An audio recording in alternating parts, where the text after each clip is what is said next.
This week on RSBANDB Update, RuneScape launches its first Pride event featuring stories from Gielinor's NPCs. Then we dive into last week's livestream featuring revelations on mobile, skill reworks, and switchscape. Finally, how much hype is too much?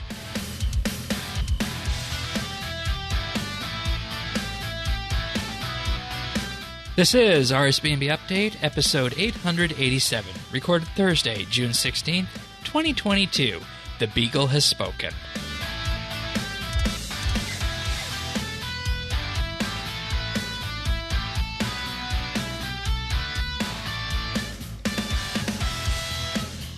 Hello, everybody, and thank you for joining us for another episode of RSBANDB Update. Tannis, welcome back.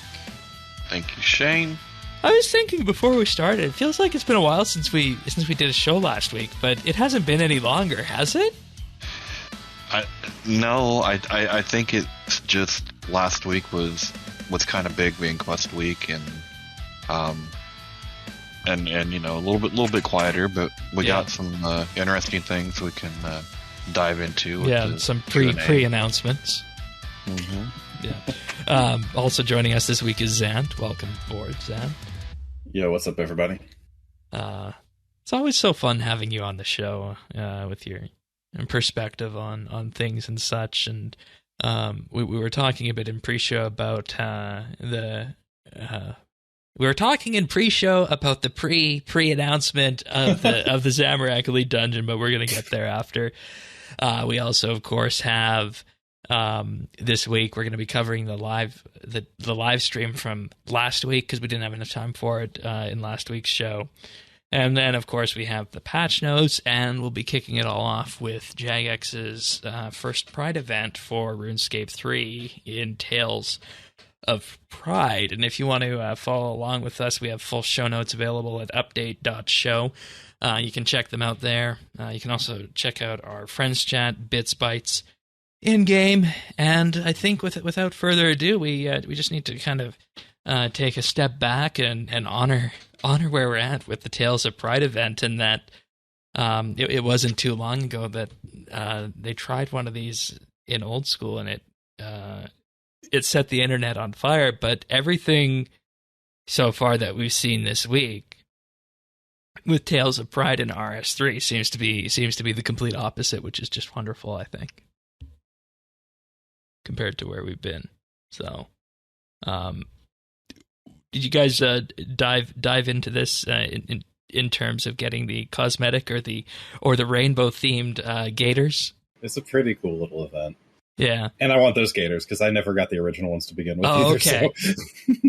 Yeah, well, the good thing with the other ones is that if you even just want the green ones, you can just go camp at. Or no, you can't get those because those were a limited time event, weren't they? That's what I'm saying. Right. Okay. Yep.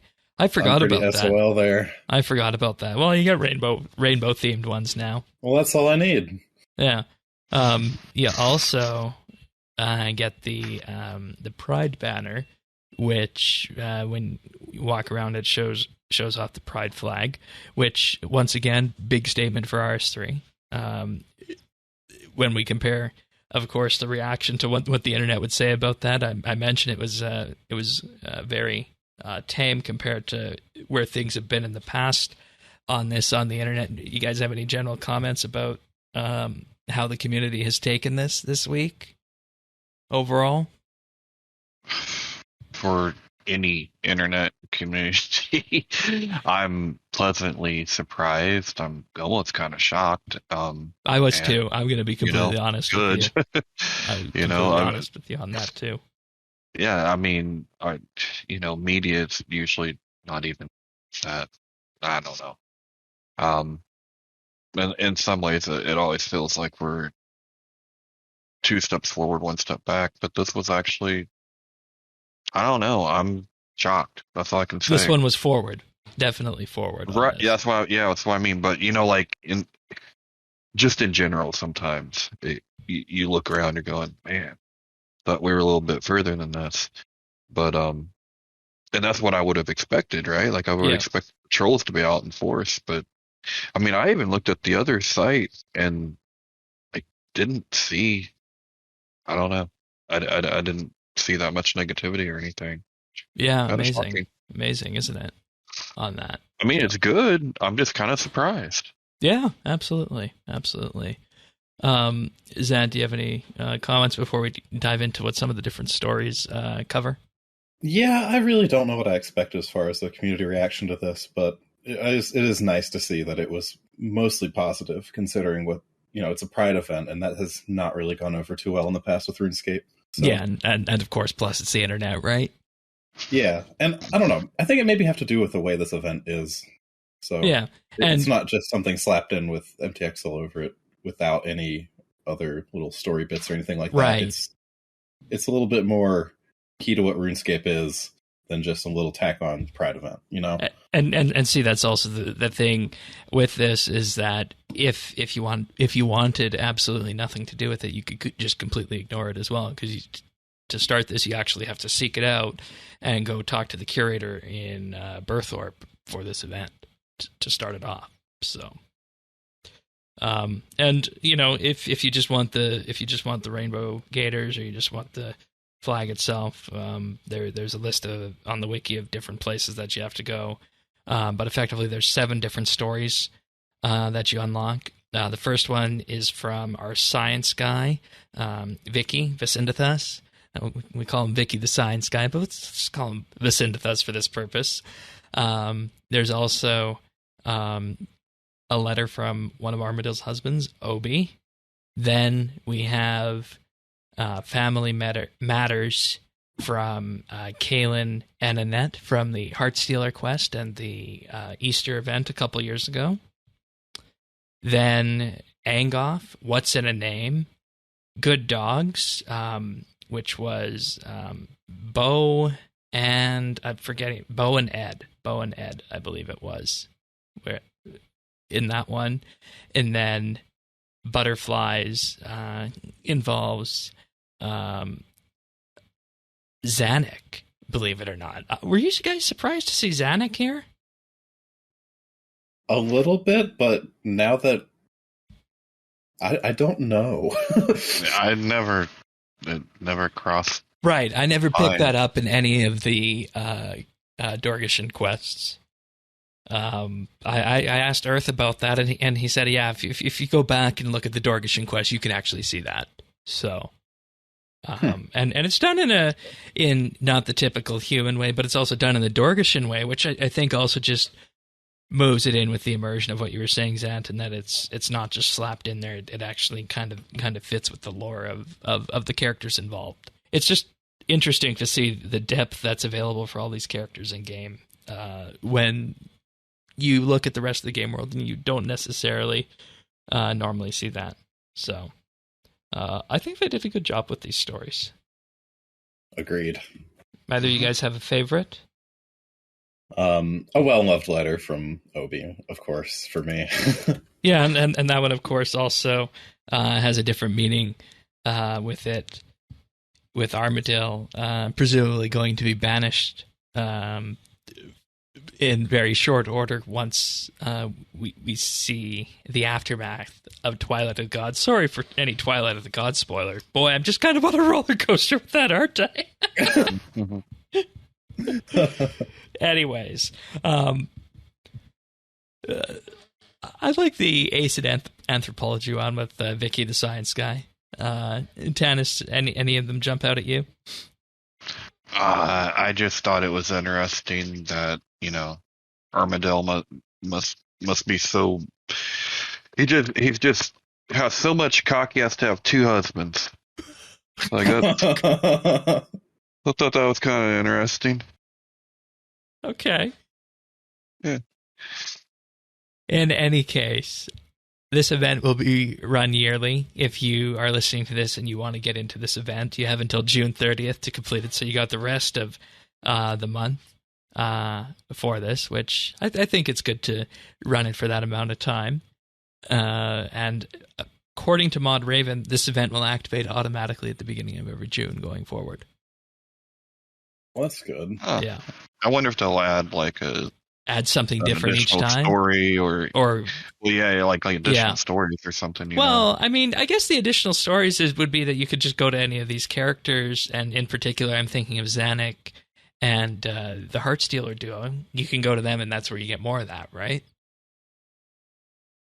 But I guess it does provide something we could push further on in the case of Visindathas or Angoth in one of the other stories. So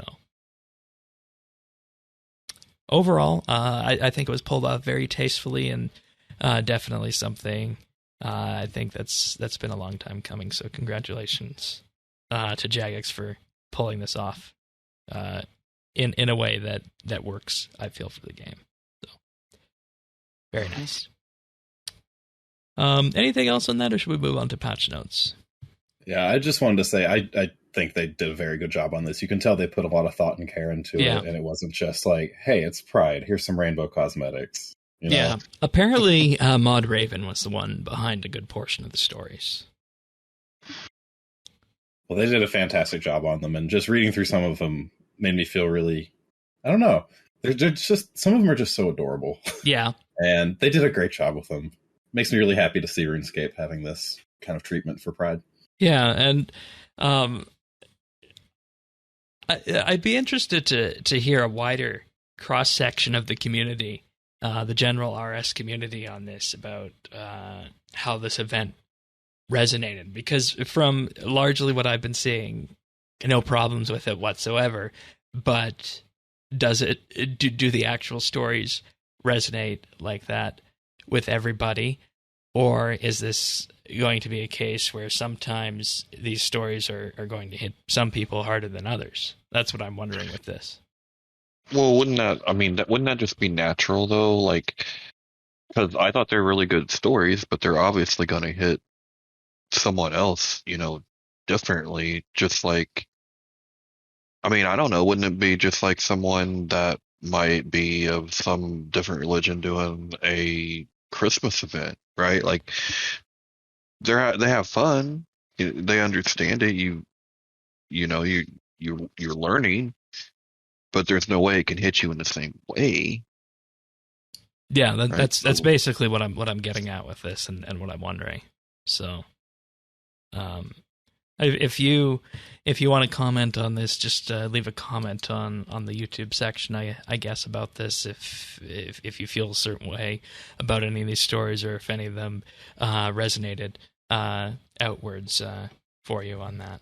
So, you guys good for patch notes? Some patch notes. Yes, let's do it. Okie dokes. So we're gonna start off this week by talking about some changes that were made to the Twilight of the Gods quest.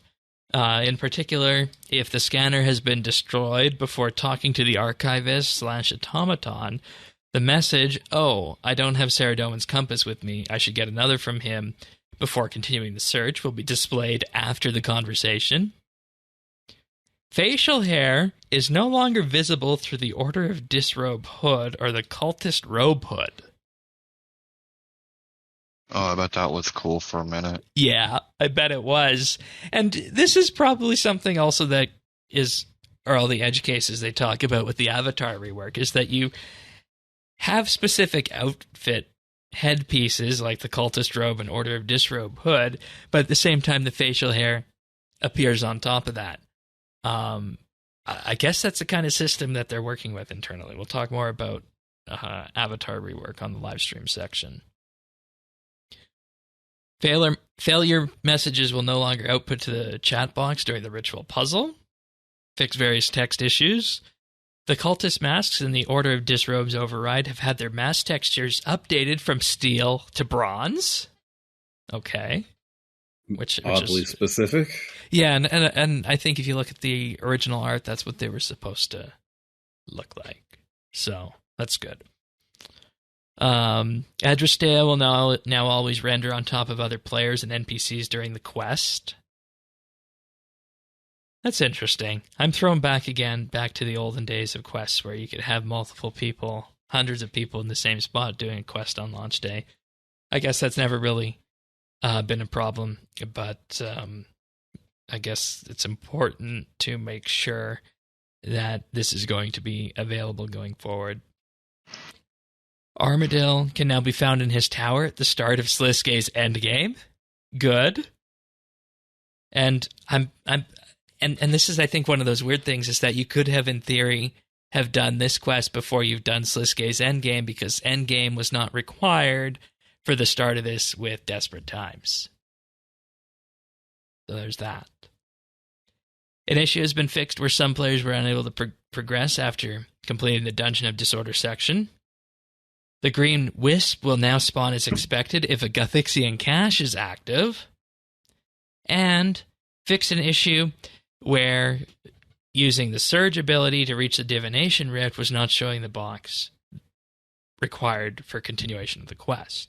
And obviously these last two are referring to the section on Karamja. Now, we also got those Chaos Die as a reward from the quest.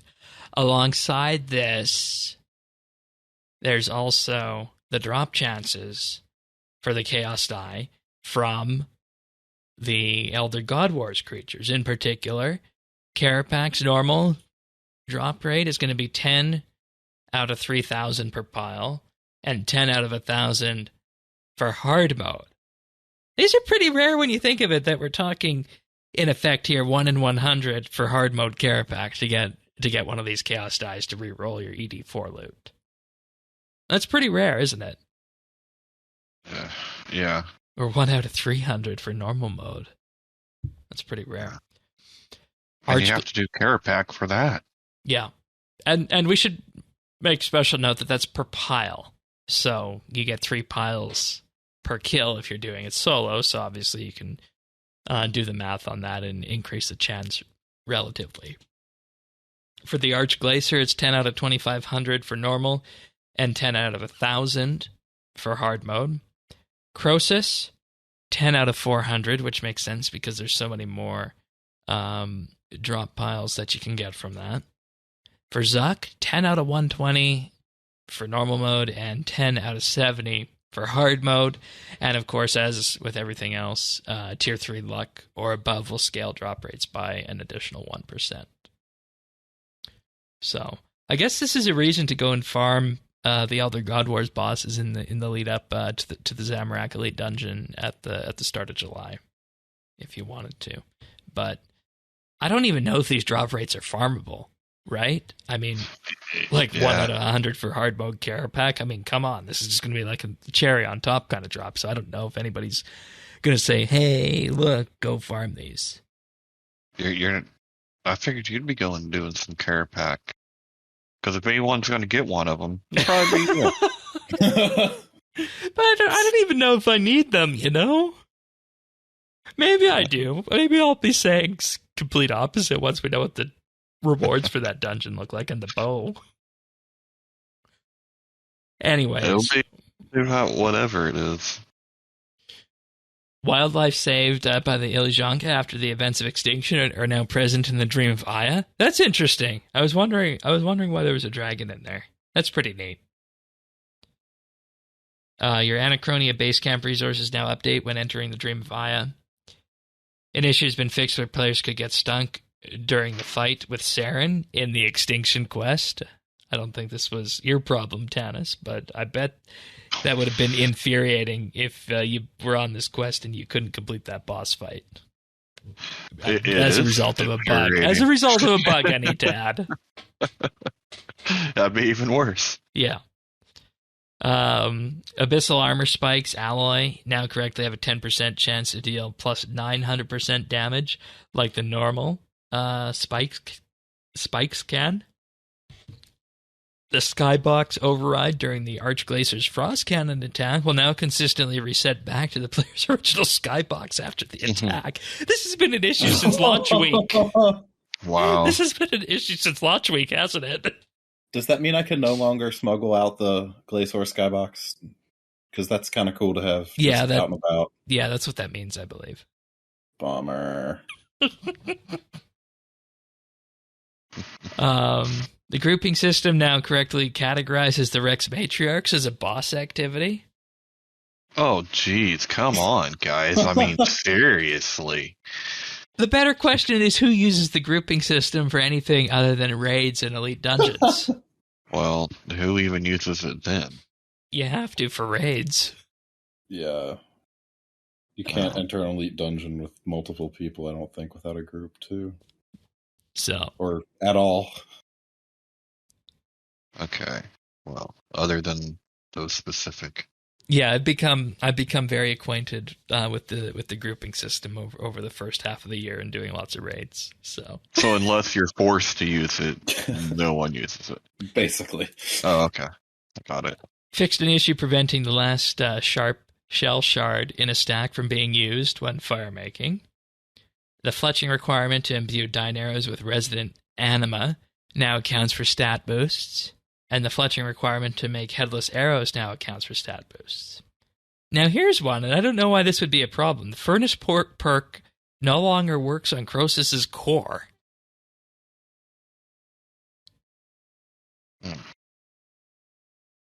Which is weird because you get nothing from the core that it can incinerate. So I don't know what's going on with that, unless there's some kind of hidden thing that using furnace would prevent you from getting progress on that. The Deathless Relic power will now correctly prevent penalties for dying in Daemonheim. All right.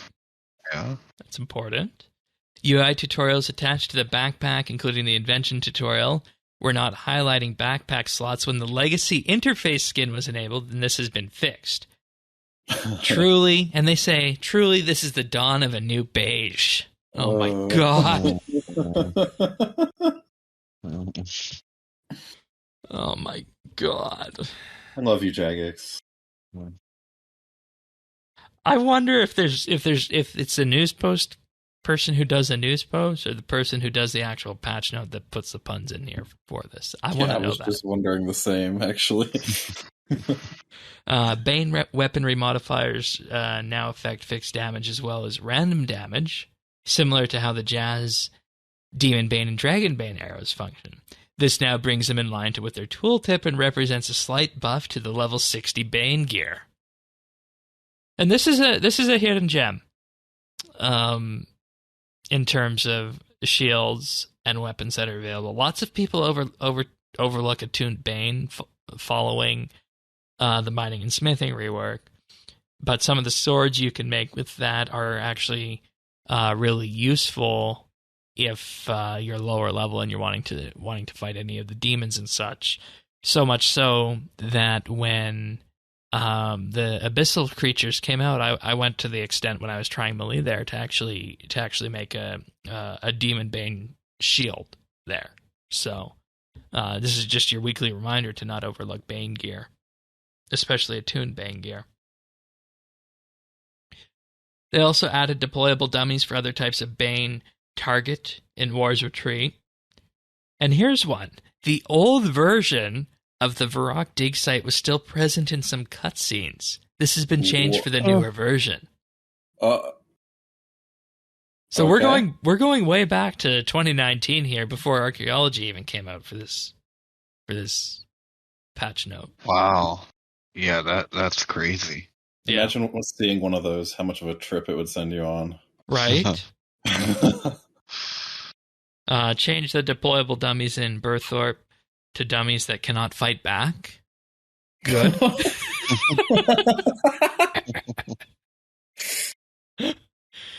The deployable dummy in War's Retreat now has a toggleable retaliate state. And dying in War's Retreat is now a safe death and will revive the player automatically. So if you're poisoned or you got some last minute damage coming, you just hit that War's Retreat button, and when you land there, if you die, it'll be a safe death. There was actually a post on site that should not be named earlier in the week, like right after this update. Yeah, I saw that. Where somebody literally just died there after this update. So I don't know what's going on with that. I think Mod Sponge said it was later hotfixed in. Oh, okay, cool. Yeah. The Tears of Gothics will no longer grant invention experience if the invention tutorial has not been completed. Oops. And updated the fences in Burthorpe to look more up to date with the current visual style. I mean, it's just fences, right? I must see the fences. Yeah, I mean... Okay, Zat, the environment artist, is getting excited about fences here today. Oh yeah, I see. I see what they did. It's like the Okay. archaeology guild fences, and it's just Oh. it's just nicer looking wood and Okay. stylized. All right. Fair enough. Fair enough. That's good. Nothing too crazy. Yeah. Good. Build the fence. Build the fence. Okay. Okay, Tannis. We're gonna go over the live stream that came out next week because we didn't get to it last week. But there is also another anniversary this week to talk about. This week represents 1 year since RS Mobile launched. 1 year. It's been 1 year since RS Mobile launched, and they even had some fun about this because in a tweet they said, "Can you believe it's been 1 year since mobile launched last winter 2017? Strike through summer. To celebrate mobile's birthday, we've dropped a free pack in the marketplace containing the Bullsmith outfit. It also includes a knowledge bomb and 5 treasure hunter keys." You still using Nice. mobile, Tannis? Oh, the majority of my play. Oh, okay. Interesting. Yeah. Yeah. I hadn't logged into it for like a month plus. Oh wow. Yeah. No, it's definitely the majority of my play. All right. How about you, Zan? How's Um, mobile treating you these days? I actually use it quite a bit, so I'm not really playing RS too much nowadays. But it's really nice to just log in and do my dailies on my phone if I'm just sitting somewhere. And honestly, I've been moving around so much recently due to like logistics of stuff going on in my life that haven't been at my PC as much. So I've kind of been relying on my phone for RS a bit more than I'm used to. And that's what they built it for, thinking about it. So, And it's fulfilling that purpose just fine for me. So I always go back to the performance of it and the fact that they were able to get it to run so well on the devices, and not just the flagship devices, but the mid-range devices too. Because before I upgraded iPhones last year, it was still running reasonably well on an iPhone 8, which was a 2017 phone. So, another reason I actually made that upgrade is I just wanted something actually smaller, believe it or not. I had a Plus, and I just went to the regular 13. I did the opposite with my recent upgrade. Yeah, I just upgraded to the 13 like 2 weeks ago. Yeah, what do you think? I thought I was going to have a much bigger problem with it, but I got used to it pretty quickly. Yeah, once the button is gone, you get used to the whole swipey thing, right? Yeah, I mean, for me, I think the facial recognition sucks. But okay. I'd rather have a thumbprint. But hey, can't win them all. Yeah. Anyways, that's our current stance on phones here. 3 iOS users, of course. It's also on Android as well. But 1 year, and I feel like it was a long road getting there, Tannis, in terms of all the various milestones that were taken and such for mobile, and that now it's kind of just there and part of how we play, right? Well, yeah, I mean, the worst part for us being iOS users was everyone else had it like a year and a half, 2 years before we did. Yeah. We're like looking out the window going, oh, that must be nice. But to be honest, the early user experience wasn't that great. I feel like we're in a much better spot now. Well, yeah, I mean, now it's nice and smooth, but the way that I play mobile, it wasn't bad. Yeah. Like, I was always, I don't know, I always thought they did a pretty decent job with mobile. Like, yes, it's greatly improved, but I don't think it started off. And I think we can let the cat out of the bag on this, in that everybody who was looking at this from our side on the production side was wondering if it was going to shoot up and take off like it did with old school, right? Mm-hmm. Which it didn't at the end of the day. In many ways, mobile just augmented the existing player base for RS3. And Jagex has been really coy about this, if they were okay with that internally. And we obviously don't have the direct answers to that. But logically, from me, there's a part of me that says they wish they could have probably got more out of the mobile launch in terms of new players, in terms of what RS was marketed at, right? But at the same time, it's just here, and it's a way to play.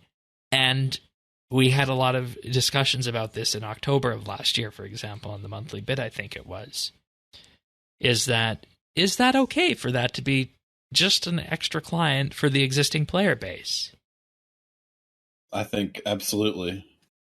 Okay. I mean, I love it. Unfortunately, given just the things that I see nowadays, business doesn't care about your life and doesn't care about your quality of life, and they were expecting something more, much more.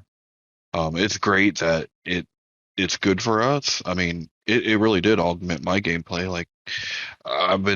Like, seriously, I've been playing RuneScape from my hammock this week. It's been that sounds awesome. nice. Like, it's great.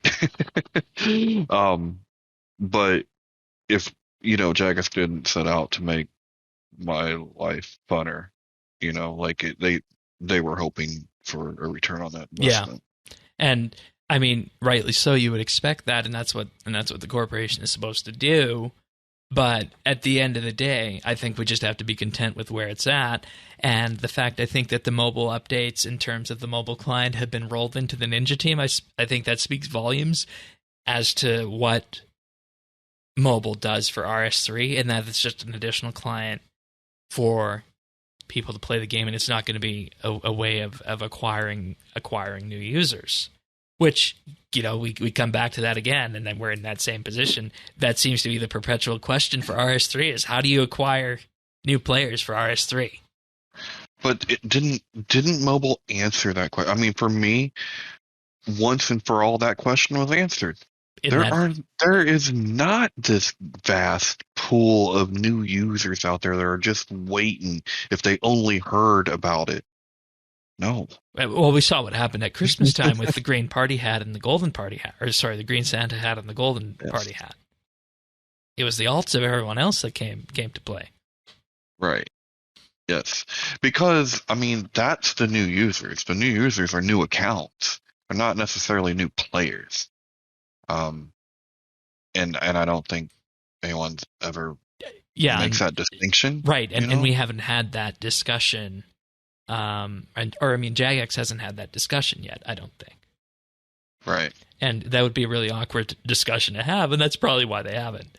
But we'll go more into this. We'll go more into this after the fact, because there's a question about mobile on the live stream. So I do have one thing I want to say, though. I think just the existence of mobile, it's to just friends I have in my life who don't play RuneScape. Just that being there has definitely made it easier to get some of them to try it.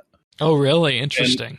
And especially cool. With that kind of group of the gaming community that isn't necessarily a PC gamer, but their daily driver is like a Switch or a PlayStation 4 or something.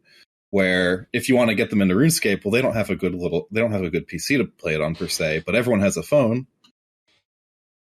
So it's just an easy way for a lot of friends that I have, at least, to have actually gotten to try the game who wouldn't have otherwise.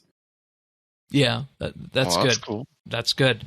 And I wonder how many other stories there are like that. I don't think I'm the only one. Yeah. And, I mean, with that, if you're listening to this and you're a mobile-only player, reach out, because I'd be really interested to hear what that looks like and feels like, honestly. Yeah. So I would love to be wrong.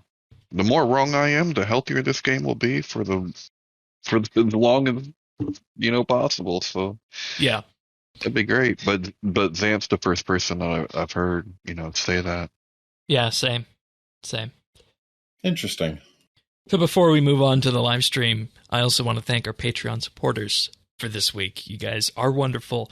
And this week I'd like to thank Andrew C., Arounds, Arvids L., Big Huge Rat, Bryflex, Christian S., Chunk the Monk, Diana, Dominic F., Drama Free, Duramax, Elo Matey, Flaza Man, Free Milk, Jade Gizmo, Jason S., Jeebus, Jesse W., Ling01, Lucky Ducky, Mohan V., Nate the Great, Nick G., OTR Gamer, Patty the Architect, Pernasius, Renhonk, Ricky Yang, Samuel FL, Skiotan, Scott DS, Seth W, Stub Eve, Tabby, The Naked Captain, Tom V, Zant, and Zazacon. Thank you, everybody, for your support.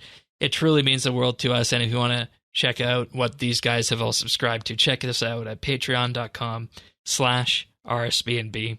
There, starting at as little as $1 a month, you gain access to the entire back catalog of monthly bits. That's our bonus show, normally focusing around one specific topic that we do monthly. Patreon supporters are currently voting for the one that will release at the end of June or early July, and it's looking like they're going to be voting for a PVM boss tier list. So they're calling on the PVMers of RSBNB Update to put together their boss tier list for this.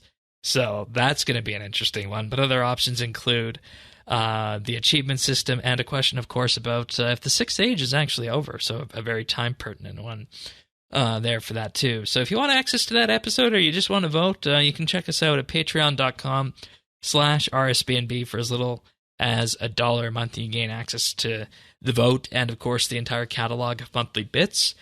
We do have a VIP tier for $3 a month where you'll get a special mention on the podcast at the start of the month and access to high-quality stereo versions of the show, in addition to everything else. And for $5 a month, if you want to give the ultimate gift, you'll get a shout-out each and every week and gain exclusive access to the outtakes that make their way to the clip show at the end of the year. And, of course, we're marching towards the Hot Ones Challenge right now, so if you want to see us and Earth, amongst other people, subject ourselves to some pain, or if you just want any of the other things, including monthly bits, check us out at patreon.com/RSBNB. But thanks so much, everybody, for making what we do here possible. It means the world to us. Thanks, everyone. All right. Well, with that, let's move on to the live stream from last week that had mods Mike, Sponge, and Jack on it, with, of course, Mod Hooli hosting, and they opened up with that very question, you guys. They opened up with that very question about the future of RuneScape, and that will there be a RuneScape 4 or a numbered sequel? And the answer to this was no. RuneScape hasn't been thought of in a numbered sequence for quite some time, and the game that they have will continue to evolve for the foreseeable future, as it is. Yeah, well, that's that. Isn't that when you make the decision that now you're putting your eggs in the living game basket, and you know they really made a big thing out of that, and you can't have like just RuneScape 4 now. You and I, Tannis, know what RuneScape 4 would be. Yes. And it's nothing that they would do. It would be a game set in the mold of other traditional MMOs like your World of Warcraft and your Elder Scrolls Online, where you get an expansion every 3 or 4 months, and those expansions introduce enough content to keep you going, and it would be a combat first, in effect, modern realization of Andrew Gower's original multi-user dungeon, or MUD as it was called. So. Yeah, well, with active gameplay, no point and click, like actual WSD control. Yeah, precisely. Another question that came up from this, of course, everything was on this bandwagon because of the Twilight of the Gods discussion and questions around further storylines, specifically with characters like Vasindathos and Nerissa. And they said that Twilight of the Gods implies that there's a big ending with the mini-quest that's on the way that will be with Elite Dungeon 4. It's not the right time yet to talk about what the next story will be, but generally the story will be at a lower power level. It'll be more grounded, and it will get back to the classic medieval fantasy feel rather than what they called, in effect, fantasy dealing with a demon that was 60,000 years out of time in the case of one of the characters from Twilight of the Gods. Yeah. I mean, I was ready to get out of for a change from all the god stuff, and now I'm really, really, really ready for that change. Yeah. Like, and Twilight you know, of the Gods was just a week one after step beyond. this binary view of Twilight of the Gods, in that they either hit it out of the park or people are upset about moving on from the gods. That's still a very polarizing opinion. The majority seem to be okay with moving on from the gods, but Yeah, I mean, we've been doing this for like a long time. 2013. Yeah. It's Even time. longer than I thought. It is kind of crazy. time. Yes. All right. 9 years. Now here's one for both you guys. The player avatar refresh. And you guys can parse out what this means. The project was put on hold last year. Prototyping and feedback was done. Following this, logic says that the avatar should be improved. But with changing something that so many people are so familiar with, that is potentially quite divisive. And because of this, Mod Mike wants to explore some different options going forward. So let's peel back the layers of the onion on that one a bit. Because I know, Zant, you were all over the avatar rework when you saw it and everything that was able to come from that. Yes, and I really don't know what to make of this. Like, I get that it's a huge undertaking, and honestly, the one thing in my mind that's always just kind of illustrated how big of an undertaking it is, like, what happens when you have this shiny new avatar, then you just put on a old piece of robes from some other part of the game that's just not updated, you know? Or the legacy cosmetic overrides that are on the way. Yeah, like that. So that just seems like a huge logistical nightmare. Right. With all of the different armor sets and stuff that would need to either be updated or somehow fit within the style of the new one. So this kind of tells me in a way that maybe they're kind of bringing the scope down a bit, just so they can make sure they can be compatible with all the other stuff they have in the game. And that's a reach. I'm just going to put that out there. Exactly. Because then there's that question. Do you want it to be futuristic and forward-looking and go that path and effectively break everything off? But you raise a very good point. What do you get when you have a high-fidelity character wielding an abyssal whip and dragon plate body from 2006? Exactly. That's what I'm wondering. Well, you would never even get that far, because what they're really saying is there is absolutely no way that we will get agreement with a community that's this fragmented on this particular subject. Bingo. And that's what also has got me thinking about what a future version of RuneScape would look like, and that, you know, maybe RuneScape as we have it right now is in this weird position where there's enough people who play RS3. We're going to call it RS3 because that's what it is, but we should be calling it just RS. And then old school is old school. But there's probably just enough people who play RS who are reluctant enough to move forward that it could prevent the game from moving in that high fidelity direction. Because we know the engine is capable of it. It's just a question of how far do you go, and is it the right time to push on that? Yeah, or they could go the Shane route, and instead, you know, like Zan brings up a good point with the armor and stuff, but what if you just had, like, I don't know, what they just added a bunch of new heads to the Solomon store? Hey, here's your new head. You can purchase it. I mean, that's an option. I mean, and right? Then, but then you're still going to wind up with all sorts of cosmetic problems, like we saw with the Disrobes patch. Yeah, but it's up to you if you want to buy it. I know, but you still got to make sure that it all works with the facial hair and such. So. With the yeah, gotcha. Because what that patch note told me, and Zant, you can tell me if you agree with this, is that there's something with the way they do facial hair and such, in that it has the ability to influence whatever piece of armor the person is wearing, in terms of chat heads and all that other kind of stuff. That would be my guess about what that's about. So, yeah, I'm not sure in that regard. following from this, and in particular with reworking content, players, they say, might not appreciate the scale of reworks, specifically 20 years of content that has it behind it. But when you look at something like the Avatar rework, it becomes massive. And then this is what they said. First comes aesthetics and getting that right between familiar and improved quality. And then there's obviously the entire tech side behind it. Apparently, there were cases where the permutations of outfits would mix and match, where you would have new and old models be combined.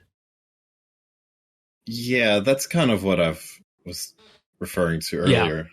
And especially on the pieces of armor. So, like, say you have like a plate skirt, right, where you can see the character's legs. Well, I don't know what it's like for every individual armor, but for a lot of them, the legs are part of that actual item, and it's kind of just swapped out. So you would have to effectively go through and update all that. So not necessarily making brand new bright and shiny dragon plate skirts, but making sure that the legs on dragon plate skirt on new avatar model is actually using new avatar model legs. You see what I'm saying? Yeah, and then you see why having a toggle between both of them becomes difficult. Yeah, so that just exponentially increases the number of items you need. So it's a lot. It's a lot. And, 20 years of RS. They went through this. This was in the 20-year book. And the 20-year book ends with a section on this Avatar rework.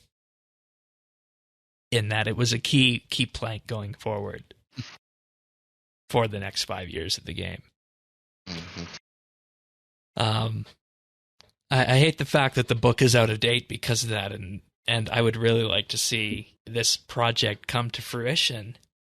But maybe this is one of those things where Jagex just needs to make the decision for the players on that. But at the same time, you can get the sense from what Mike was saying on the stream, in that it's kind of difficult. It's kind of difficult to do that. I think you got to pick your battles, and this one is one that we should let go.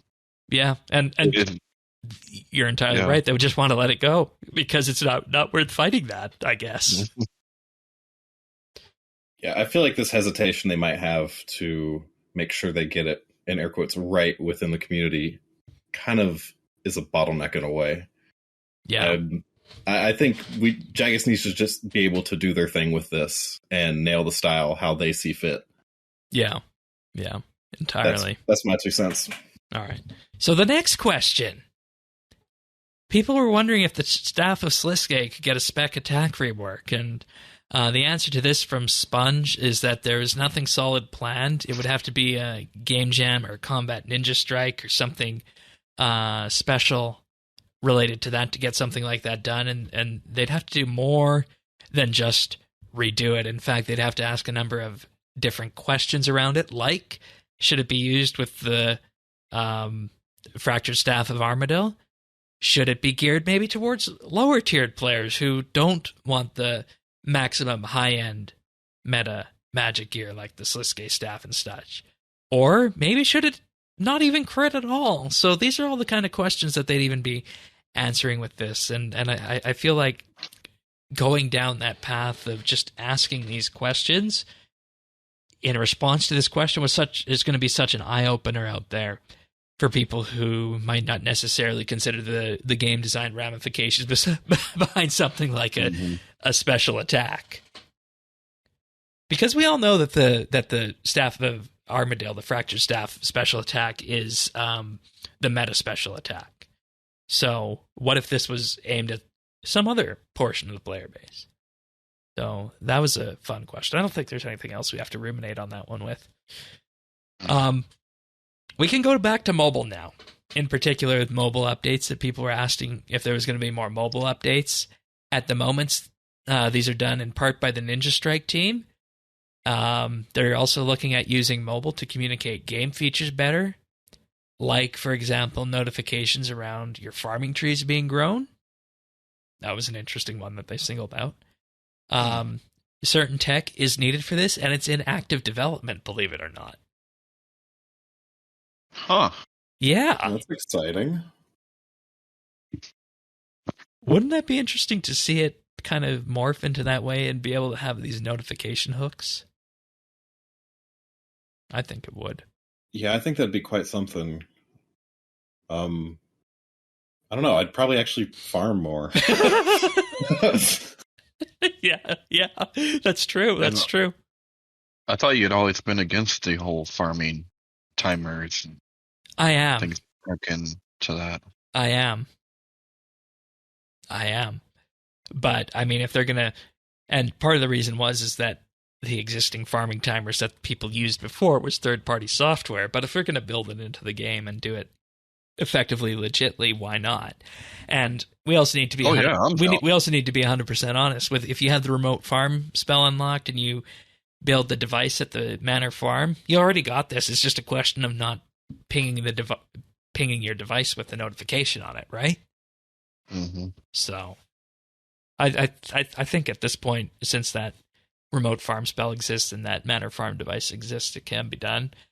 But this statement about mobile blew my socks off. And we can bounce back and forth about what it actually means. They said mobile represents 1/3 of the player base. Mobile represents 1/3 of the player base for RS. Yeah, so 1/3 of the players were like, cool, I'm not stuck to my computer anymore. So what does that mean? Does that mean that 1/3 of the people who log in each and every day are on mobile once? Or does it mean 1/3 of the people who are active online most of the time are on mobile? Or does it mean that 1/3 aggregate-wise of the new members in the last year are mobile first? Those are the three ways I can think to parse that statement out. Yeah, I mean, I don't know. It could because be any of because based on how you parse it out, there's huge ramifications to each one. If 1/3 of the new players in the last year were from mobile, then mobile was a hit out of the park.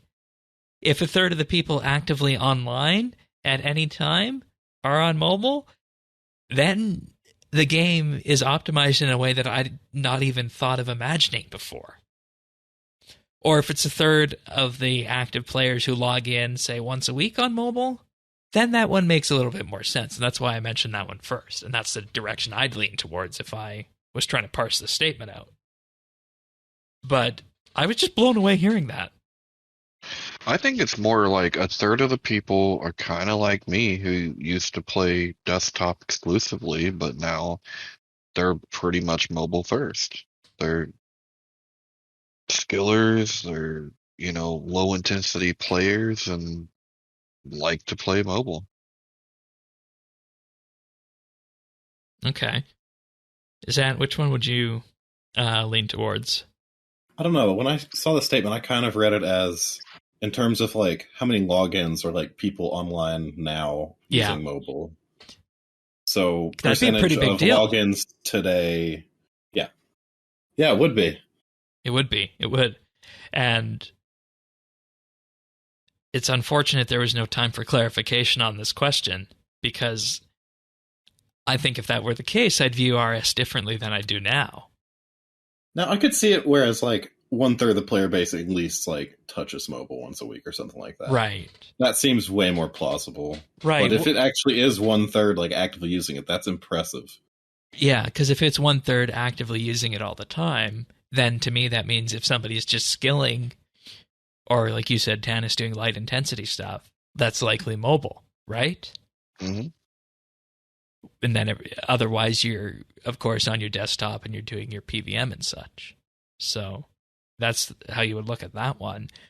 And then if it's, 1/3 of the people who touch RS3 each and every week log in on mobile, then yeah, I can definitely see that as well, at least once. And then if it's 1/3 of the people who made their account in the last year who were mobile first, then that would even blow my socks off even more. And that's why this question, I think, deserved further clarification. Anything else on mobile? Because I think that was the last mobile question. We kind of talked about it in the year anniversary bit. I don't necessarily want to go back to it unless we have to. Going once, going twice. Mm-mm. What was that, Tannis? That's all I got. Okay, good.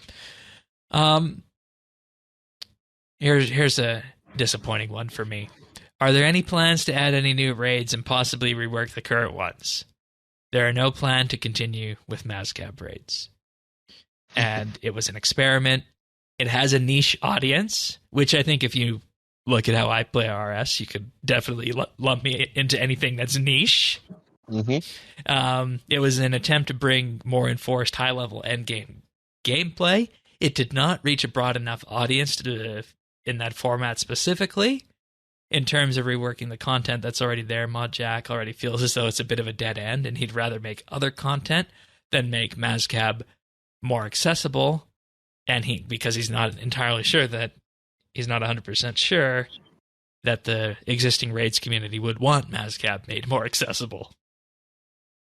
And now they know what an actual raid is. They figured it out. You're referring to the Elite Dungeon format, aren't you? Yeah. Yeah. Which is why you see new Elite Dungeons and you don't see new raids. But the Gobies are so charming, though, aren't they? Oh, they're charming. I don't know what it is. I honestly have to put the Yakamaru boss fight in my top 3 bosses on RS currently. Well, like you said, you're kind of niche. Yeah. I will say I was sad when they removed the 3 question marks from the raid lock reset screen. Yeah. I was like, yeah, it's not happening now.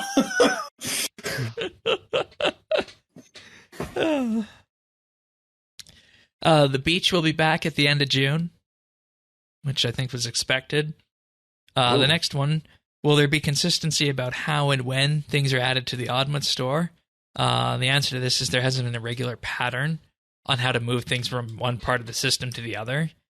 They want there to be a more simple explanation of what the life cycle is, and that should be explained better and more refined. And when the marketplace was revealed, the plan was to bring all the Solomon store stuff into it. It's still the intention to bring the stores together, but there's cross-platform issues that need to be addressed. So, I think we knew that. And I'd imagine that this is something in relation to the Jagex launcher stuff that we're seeing. That's those cross-platform and account issues. I'd bet if I had to put my money on it. Yeah, I almost forgot about that. Yeah. But at the same time, we're kind of getting by just fine with the way Treasure Hunter has been reformed and the marketplace has used what it's for. Mm-hmm. And it's not like it's as painful as it once was, so there's that. Mm-hmm. People asked about the inflation and the economy. Once again, they have a plan, but they can't say anything until it actually comes to fruition because it would cause damage on the economy. So there's that. Okay. We're going back to 2017, Tannis. I know we always talk about 2017 as being a rough year. But in 2017, Mod Timbo presented the vision of the next 5 years of skilling, outlining a construction rework by the end of 2023. Mm-hmm. All right. And here's the quote on this. We are not working on a construction rework, but if we were working on a construction rework, we would not be talking about it. So if you're working on a construction rework, say you're not working on one, but actually working on one, what do you say? You say you're not working on it. But first you gotta say that you're not working on it 2 weeks before you tell everyone else that you're not working on it. I'm getting confused here. So basically they said nothing. They said nothing. But hey, if they were working on a construction rework, you wouldn't know. And then Jack said the problem with reworking content is that most content-hungry players have already done it. And when a skill rework is talked about, they could do a fairly small update at level 99 or 120. But when players talk about a rework, it's something the scale of a new skill. And the example given here was Trimmed Masterwork, something that should have been shipped on its own, rather than the entire mining and smithing rework. And that's what holds reworks back. And here we go again to that eternal question. But it's some... I don't like that question, though, because there's two different ways you can do it. Yes, the mining and smithing rework is a much more complete, holistic way of doing it. It's a better way of doing it. But would anyone complain if we got a construction rework that looked like the farming and Herblore 120 with all the new content added at level 99? Like, we would be totally happy with that. It just needs something. I don't know. It needs to stop being neglected. Yes. Yeah. I used to really enjoy, like, building stuff and making stuff, but now, I don't know. Like, once you're done training, you're just done with construction. Yeah. Yeah. I'm curious how difficult it would be to simply update the visuals, too. Like... I mean, the houses are pretty dated looking. I mean, you could do some pretty cool stuff with the decorations, but I feel like every time I do that, I'm like, oh, yeah, it's just this again. Mm-hmm. Yeah. Yeah. And at the same time, you'd have to reimagine what the POH is for. Because as time has progressed, there's been less and less reason to have a POH.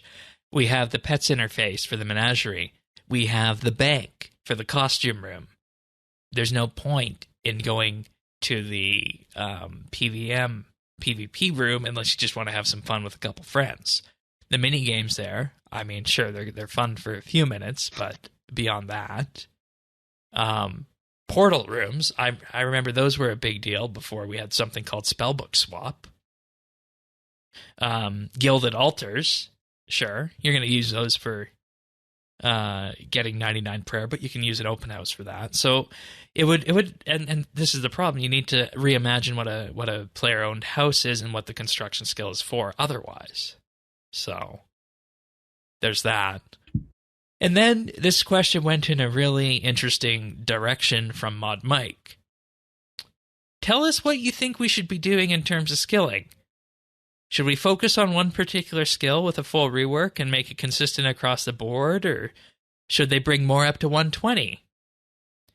Mod Mike was recently talking with Mod Kalaya about possibly doing a poll on this. In particular, you could put a lot of time and effort into one thing that does need some TLC, but is it the best thing to do for everybody? So they're looking at doing a poll about whether there should be full reworks, making it more consistent, or bringing skills up to 120 on this. In terms of what the players want for rework content. I think if you pull that, full rework is going to win. It maybe, but the thing is, by how much?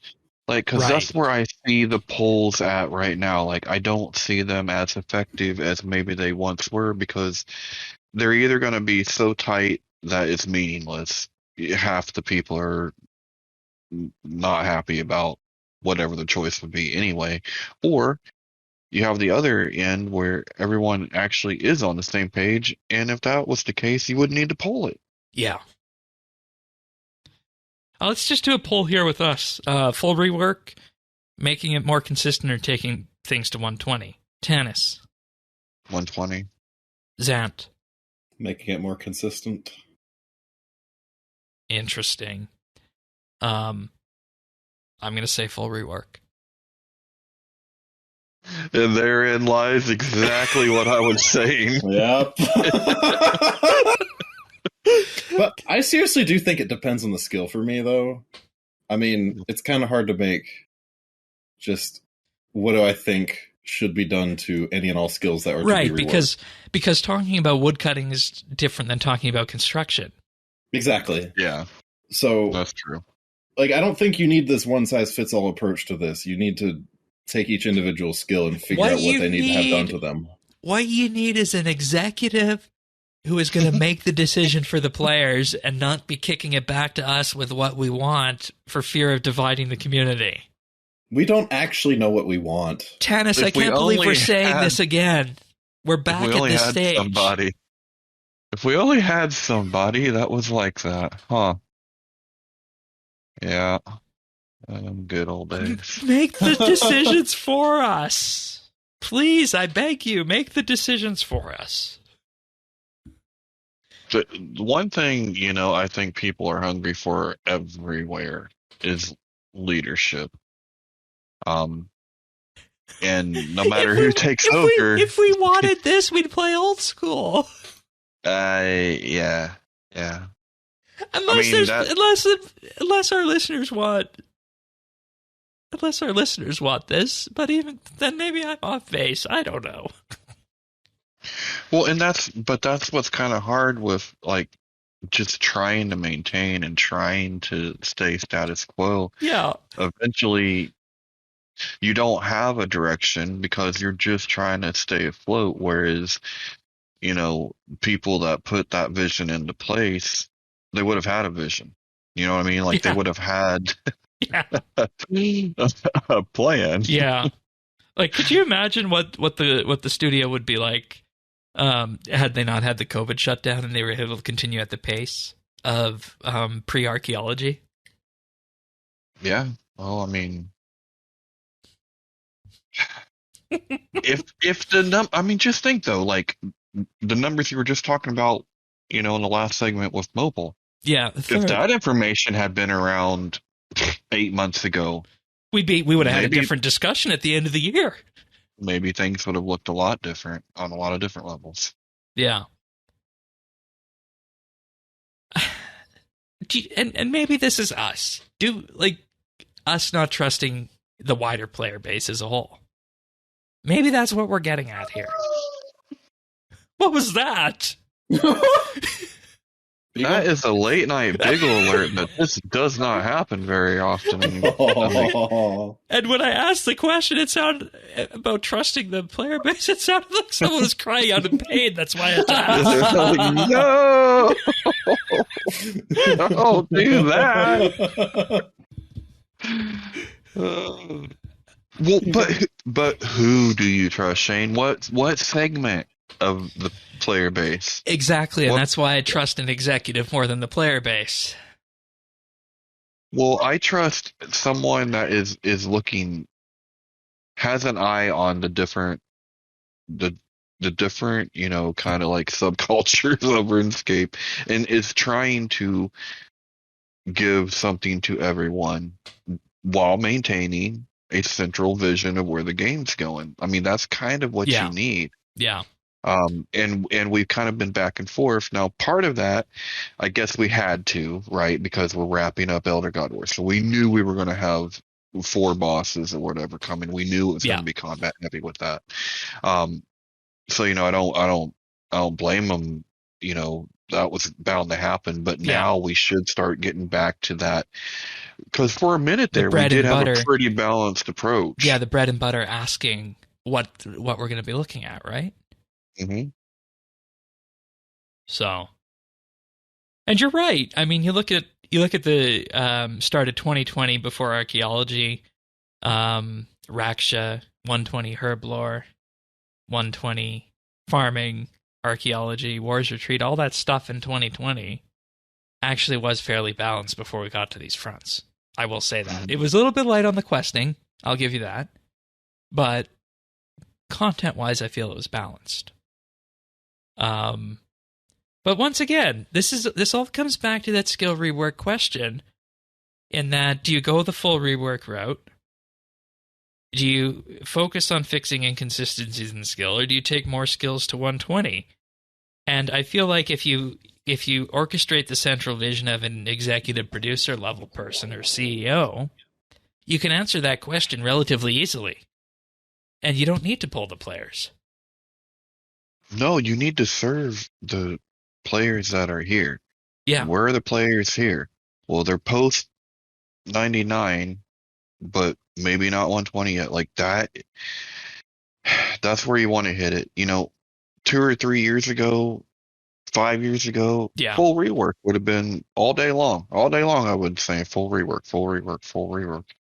But given where the players are, given where people's accounts are now, I feel like 120 is the best bang for your buck. Right, and the thing that gives me pause about saying full rework and why it took me quite a minute to say that is that if I can have a full rework of a skill, or I can have another thing like archaeology, I'm going to choose another thing like archaeology. Well, yeah. I mean, yes. I get that, but if we could get, but look, we got farming and herbivore, right? Yeah. Like you could be getting 2 for every 1 kind of thing. And I don't know. I just feel like it would hit the greatest amount of people. Like it'd do the greatest amount of good for the greatest amount of people. Yeah. But at the same time, do you let the players make that decision? This will be the final point on this. No. That's what it comes down to. We're stupid.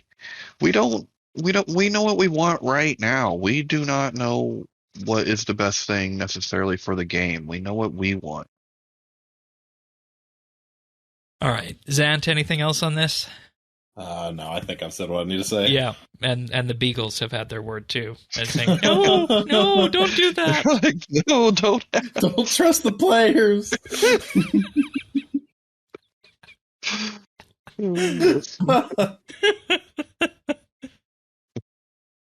Oh boy. Next, are there any plans to reduce switchscape? The answer is yes, kinda. There's something in a piece of upcoming content that will be a straight-up reduction for some players. There's also something that will be tried to see if it helps to reduce switchscape. All right, so we have some kind of OP item coming that I can't wait to hear Thaxi just geek out about. Yeah. That's the only way you can do it, right? There's going to have to be some item that's going to make switching irrelevant. Like another Ring of Vigor passive or something. Yeah. I know one of our listeners was talking in Clan Quest. I won't mention the name, assuming that they don't want to be named with this, but they were talking about maybe making the passive for the upcoming tier 95 bow allow it to use bolts.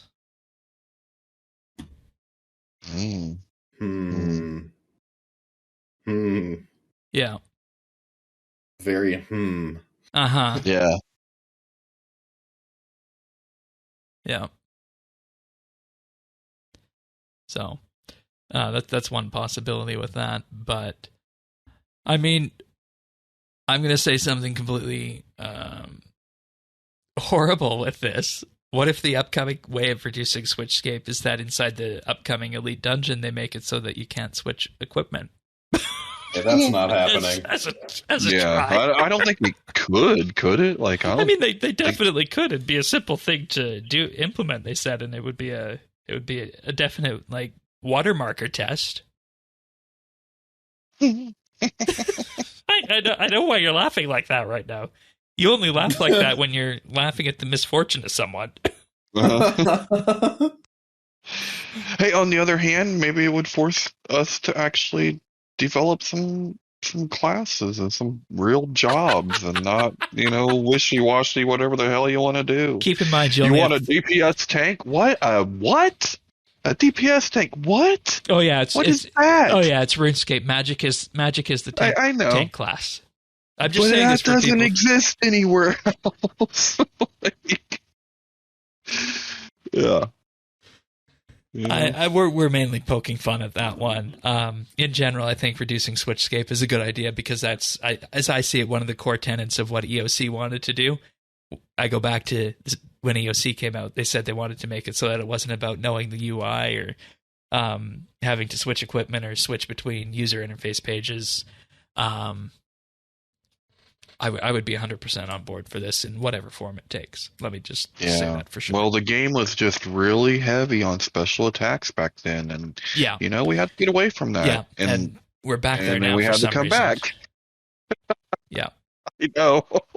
Well, now it's even better. You can you just put it in your bag, take Yeah. whatever you want. Yep. Yeah. It's more streamlined now, but you're still switching. Yeah. Like, I don't know, the one line that resonated with me from back when they did EOC initially was they want it to be not about fighting the interface, but about fighting the creature. Yep. Because that's where it was before. You were switching around the interface, just trying to keep up. Yeah, that makes sense. Makes sense. All right.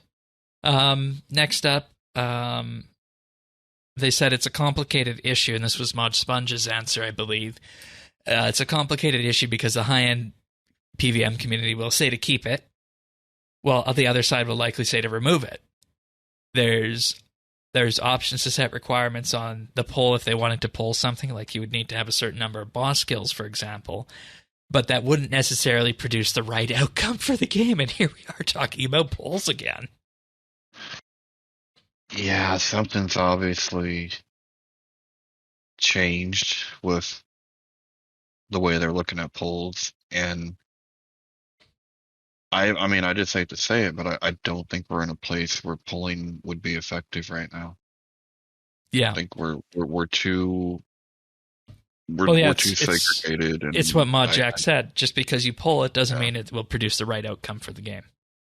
Mm-hmm. And then they highlighted that you're in the case of where you're talking about things like planted feet versus special attacks. And in terms of reducing switchscape, Mod Sponge sees it as tackling the small things that are very annoying. And with that, he's pointing at planted feet because you can easily swap to your other weapon if you want to use a different special attack. Here's another one. They were asked, what quest series would you like to finish now that the game is moving away from the gods? In particular, they asked, when is a desert finale coming? When is a gnome finale coming? When is Arpasandra coming? Yes, we said the word.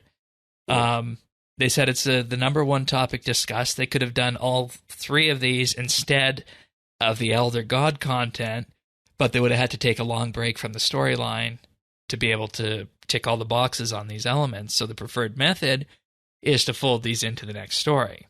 And they said Twilight of the Gods shows how this is done with the demon plot lines. So, there we are. But I don't really like that the way that right? Yeah, no. But it doesn't. It feels like it would be. It's like shoving things where you can do it, but you have to be a hell of a writer and have a good reason for it, right? Yeah. Like it can't just be smushing things together. Like it has to make sense. I'm not going to go too deep on the spoilers for Twilight of the Gods, but I feel like the demon lore that came from that quest was good, but I think we all agreed that it was a very abrupt transition from the demon stuff to the 6H stuff. Mm-hmm. So, they also asked if you had to pick one series about what their favorite would be. Chat and Mod Shrike both said the gnomes, so that's very positive. Mod Rowley wants to do the desert. Mod Sponge is in for lunar and Fremenic stuff. And Mod Mike specifically mentioned puzzles without mentioning the Elemental Workshop stuff.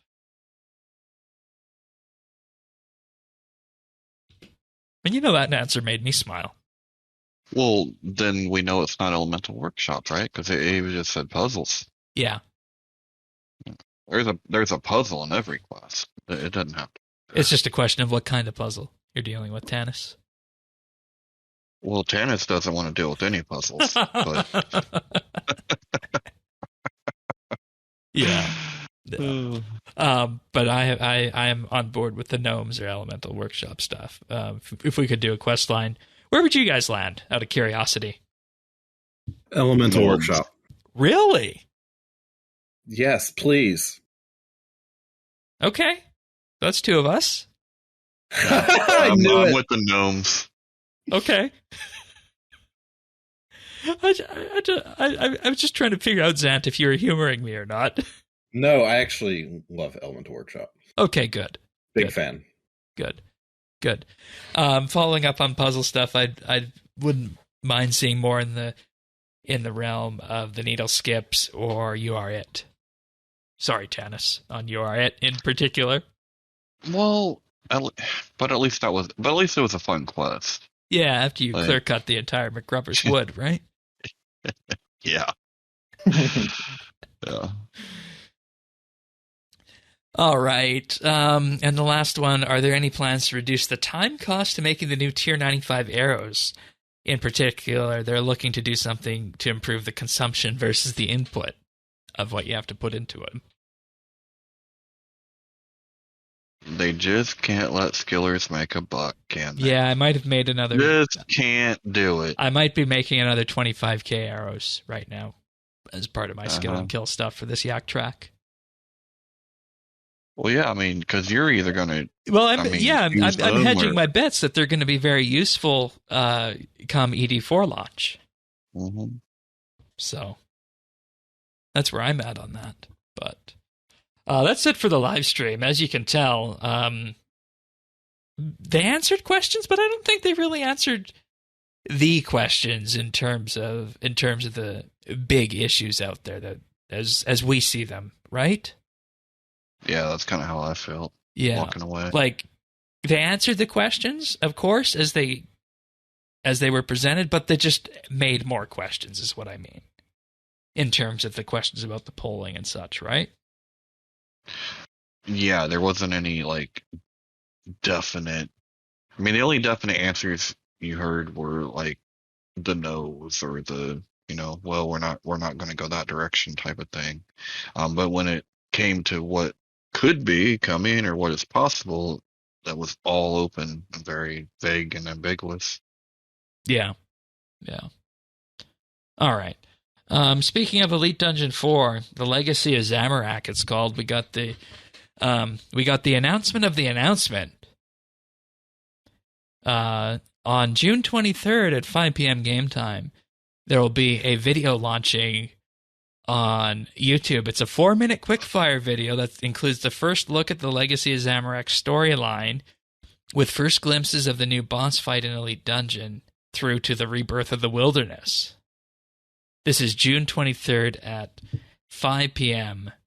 game time, which I believe is 1 p.m. Eastern, I think.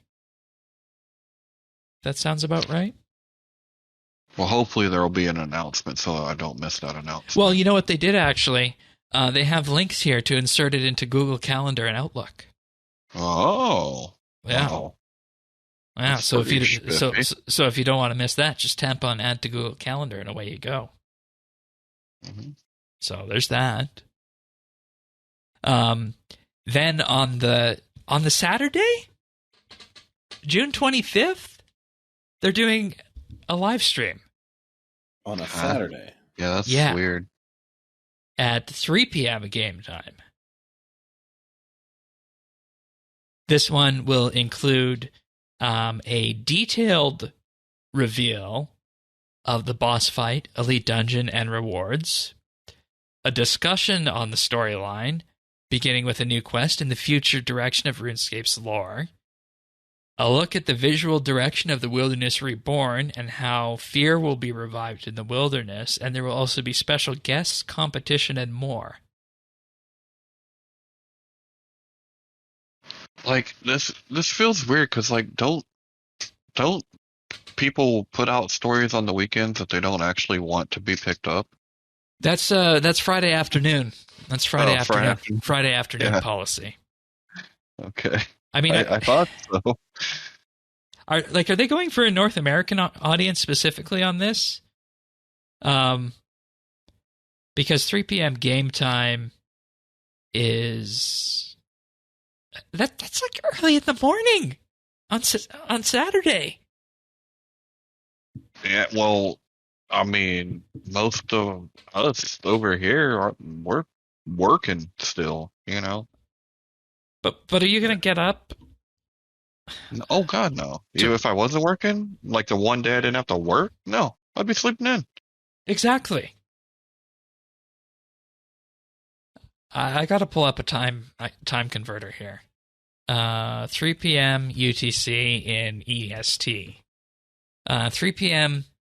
UTC is 11 a.m. Eastern. So not too bad. No, that's not for a Saturday morning. And then the 5 p.m. one is 2 hours after that. So I was right, 1 p.m. on the Friday.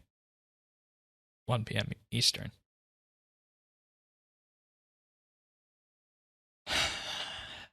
I was talking with Sirion about this. And he said, is hype necessary to augment the monthly update cycle since we no longer have weekly updates? And is this what this is? Pretty I much. hope not. I think this is just hype. I mean, it's an announcement of an announcement. What else would you do that for? Yeah. That's how I see it. And you know what the problem is with this? Is that if you do this and the dungeon doesn't deliver, you're back in a Menaphos situation. Mm-hmm. Well, if you read the announcement of the announcement, I'm telling you, that thing reads like an expansion announcement without the word expansion. You know, it was also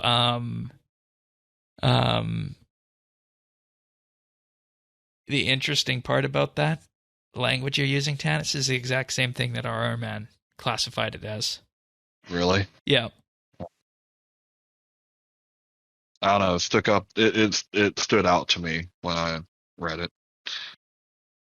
And then, so you're going to get the boss fight in July. You're going to get the quest in August. You're going to get the wilderness stuff in September. Huh. You're right. It's an expansion, except it's being released bit by bit over 3 months. Mm-hmm. How do we feel about that?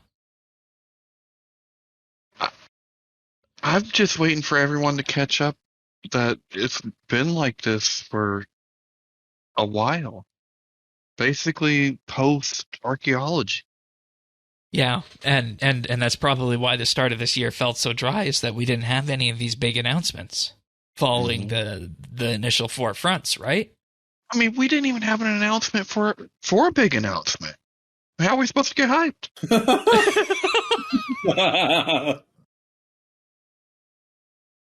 And this is something we should take the pulse of over the weekend, I guess. But is the community hyped about this, or is this just something where we're all holding our breath?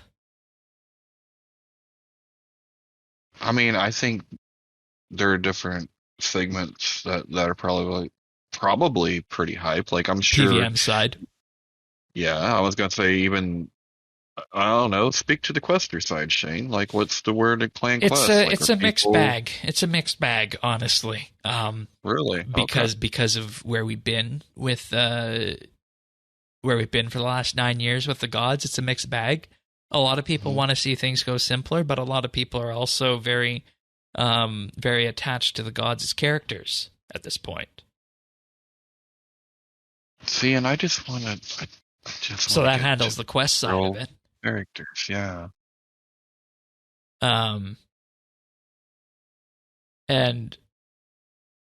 it just says a discussion on the new storyline, and obviously we'll learn more about that as we see what's going on with this. Remember, we also have that little mini event coming in the next 2 weeks or so that shows the demons attacking the cities, apparently.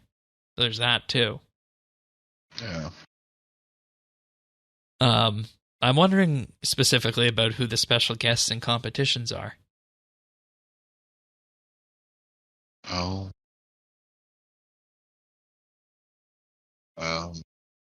That's a head scratcher. Yeah, I was trying to think if there are any.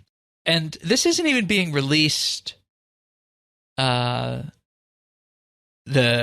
weekend before. This is being released 8 or 9 days before. This live stream is happening 8 or 9 days before the content drops.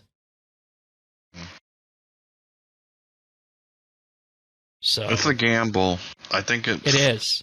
It's and too the early, reason it drags out too long, but and when I first read this, the reason I had so much pause about it is that I start thinking, what happens if any of these flop?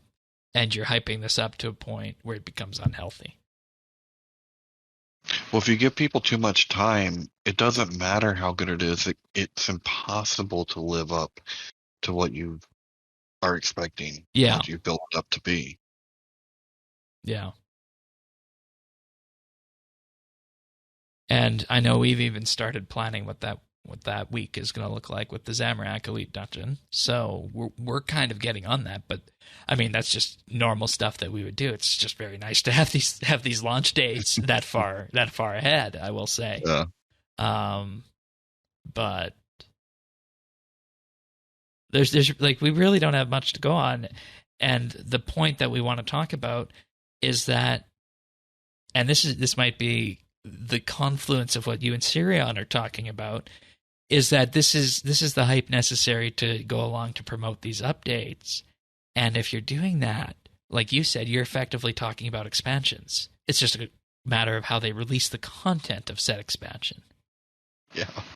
Could you imagine if on July 4th, when this thing launches, you get the Elite Dungeon, the story quest, and a graphical rework of the Wilderness all in 1 week?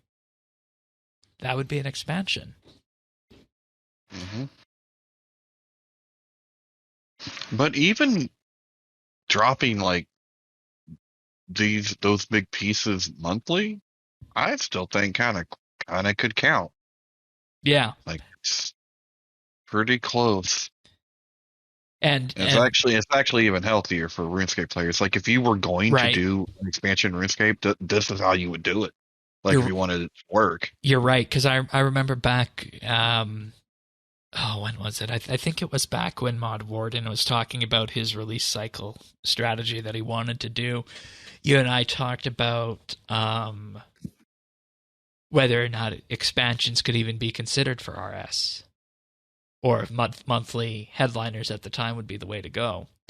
And thinking about all of this put together, you said that expansions is the logical direction from where we were back then. And another interesting thing, if you think back to when Extinction was launched, they said they wanted to treat Extinction as if it was one of these big, glamorous releases, which obviously the quest was. And then this is the next one, 3 months after from when Extinction launched. You're going from April to July. So I think you cracked the code. I think this is actually an expansion. Yeah, and what we didn't realize was it can actually be both. And for RuneScape players to accept it, you can't give us you can't give it all at once and then not have anything until October. Exactly. Yeah. All right. Zant, anything else on that before we depart? No, I think that's about it. Okie dokes. With that, we're going to move on to the achievements, and we will, of course, be following any information we get on the legacy of Zamorak as it approaches us. So, I don't think we are, Shane. Oh? Yeah. No, I think we have some picks of the week to cover, don't we? Yeah, that's what I said. We're going to picks of the week. What did I say? You said we're going to achievements. Oh, whoops. I mean, we are going to picks of the week. Yeah, we are. I skipped over a segment. Thank you for correcting me. Zant, let's start with you. Pick of the week. All right. So there's this little show on Apple TV Plus known as Severance. And I got recommended to watch it by a high school friend on Facebook, admittedly. But it's a bit of a science fiction drama type show. Thriller. I don't know what the actual term is. Anyways, it's such an interesting concept for a show. Basically, the main character starts working at this kind of more sinister technological corporation known as Lumen Industries. And when you start working for them, you have to go through this medical procedure called severance, which is where they put this implant in your brain that effectively makes it so that when you go into work, you forget your personal life. When you leave work, you forget your work life. So it creates this duality in your life. And the effect that has is so... It's depicted in such a cool way in the show. And I really don't want to give more details because even in the first episode, just the things that happened because of that are really intriguing. but it's 9 episodes, about an hour each, and they're doing a season 2 as well. But it's fantastic. It is absolutely fantastic. That sounds pretty neat. It really is. We are the Borg. Yeah. And additionally, Apple TV Plus, it's only like $5 a month, and you can totally finish this in like a sitting if you wanted to. So, Yeah. I just cashed in my $5 and watched it. Tannis, you actually have Apple TV Plus now, because anybody who buys a new iOS device gets a free month of Apple TV Plus. Oh, sweet. Even better. Try it out. Yeah, I might have to check that out. Yeah. Also, and I must say, as someone who is just a 3D artist, the intro is incredible. Okay. They did an absolutely fantastic job on that intro. It is so cool. I've just always had a weird feeling about these Apple TV Plus related productions. None have really stood out to me. This might be one to have a look at, I think. There's some really unique stuff on there, I think. Like, different from what you'd find on Netflix. Yeah, I've also heard a lot about For All Mankind as well. Yeah, that's one that I want to watch as well. It's on my list. Yeah. Okay. All right. But yes, Severance on Apple TV Plus. Definitely give it a watch if you've got it or want to just grab it for a month or whatever. It's so good. You won't regret watching it at all. It's great. All right. Tannis, your pick of the week? My pick of the week this week was, last week I went and saw Top Gun, got all fired up, played some flight simulator, could not land on a carrier, and said, you know what, I want to shoot something. And so I found a little game on the Xbox Game Pass called Project Wingman, and it's pretty cool. It's kind of like an Ace Combat type game. You get all the thrill of flying and flying a jet and stuff. But you also get to shoot missiles at stuff and dogfight and some pretty early in the game. I think like chapter 3, somewhere like that. But it's pretty, it's pretty cool. It's a standard kind of dogfighting game, but I thought it was pretty cool, and especially with the timing. Like I said, I wasn't going to land on a carrier anytime soon. I figured that out very quickly. Right. And so I went the arcade style and had some fun shooting other planes down. Yeah, and that's the thing. When it comes to flight simulation, you can either go the arcade route or you can go hyper realistic in Flight Simulator and other simulators when it comes to the military jets and such, and there needs to be that middle ground with this. So it looks like Project Wingman is a sweet spot for this. This is on Game Pass as well, right? Yeah. Mm-hmm. Yeah. Game Pass is so wonderful, isn't it? I mean, I have been playing so many games on Game Pass the last couple weeks, like with Jurassic World 2 and Project Wingman. There's a couple new Ninja Gaiden. I'm sure they're not new, but they're new to Game Pass. I was playing those. Like, there is just so freaking much on Game Pass. I love it. Yeah. All right. Good pick of the week. It's also on Steam. We'll put the Steam link in the show notes at update.show. And with that, we are now going to go on to achievements. All right. Starting off on the 15th, we have Sid Raines with 120 Invention, Dad Engineer with 120 Cooking, Taxi Cab with 99 Slayer on the 14th, Matt 258 with 200 million Construction XP on June 13th.